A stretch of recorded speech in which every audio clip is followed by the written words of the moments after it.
Hello everyone, my name is A Marmolejo. I'm a member of Saint Raphael Parish in Milford, Connecticut. I'm also a member of the Knights of Columbus Tinto Council 47 in Milford, Connecticut. I'm briefly ready to introduce you to COR.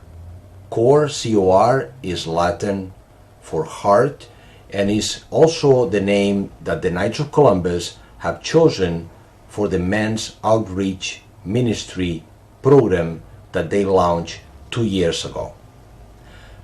First, you'll get to listen to Dr. Wally Hauck, who is going to stress the importance of the daily prayer of the Rosary in our life. Listen to him. We got it. Okay. All right. So, one of the things that I find important, in fact, we can use this as an example. But what does a servant leader do? It explains why something is important before they do it, versus me saying, okay, here's what we're doing, right? So, I looked up this morning, there are 5 reasons, according to the Knights, why the Rosary is so important, and right now I can remember only 4 of them. But one is to get closer to Jesus. The other is to explore the mysteries of the gospel.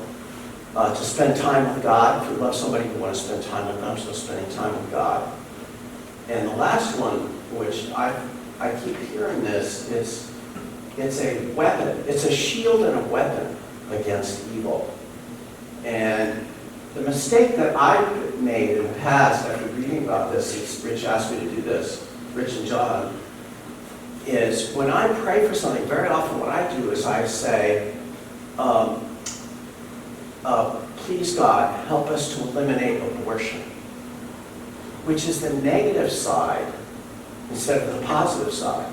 And the way our brains work, that we do much better when we focus on the positive side. For example, if I say, don't think about pink elephants.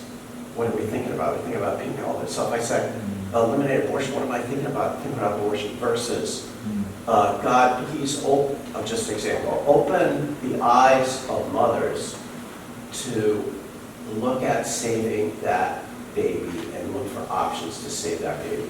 That's an example. So I read that this morning. I said, holy crap, I've been doing it wrong a lot of times, so I thought I'd share that. All right, so those are the reasons why, and here's the process. And I'm not going to get lost because I actually have my rosary. And so, here we go. Sign the cross, Father, Son, Holy Spirit. Amen.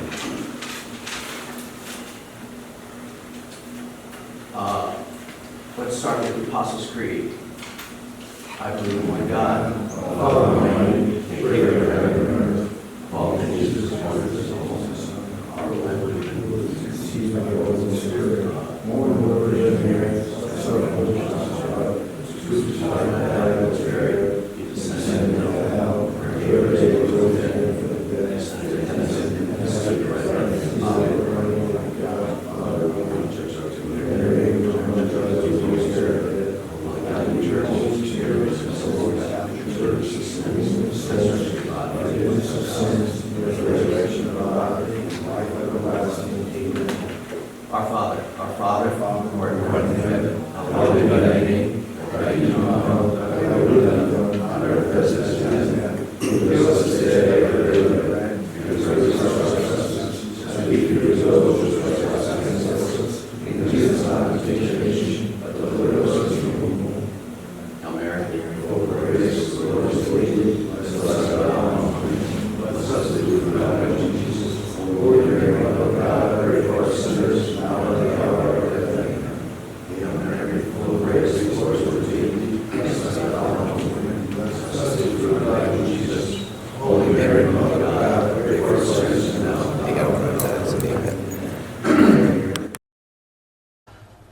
Secondly, I'm here to introduce you to the second piece of information I was trying to explain before, Into the Breach, a video series study guide, which is expounding on 12 episodes that the Knights of Columbus produce about different subjects. I think you have them enumerated right here, the 12 different chapters that belong to this study guide. And you can obtain all this material, the study guide, and you can download the videos right from the Knights of Columbus website. I know also that these episodes are available on YouTube as well. Before you leave, don't forget to comment in the section below in this YouTube channel or elsewhere about whatever opinions you may have. It just disrespects fatherhood by just saying it doesn't really matter if you're there or not. Men have lost a sense of mission when it comes to family, and so that's created a passivity. That passivity robs men of what their role is supposed to be. As men, we're living for ourselves. We will become passive. That's just built within our nature. Our nature is one of service. Our nature is one of challenge and continuing growth. A good father is the one that can still enjoy the football game, but he does so in a way where he's somewhat detached because his main focus in life is his wife and his children. That is his vocation. We have a lot of young people growing up with absent fathers or with no fathers. The church is starved for fatherhood. Answering that call really means stepping up to be an example of Christ's love in their own families, in their parish communities, and in the world. Hey, John.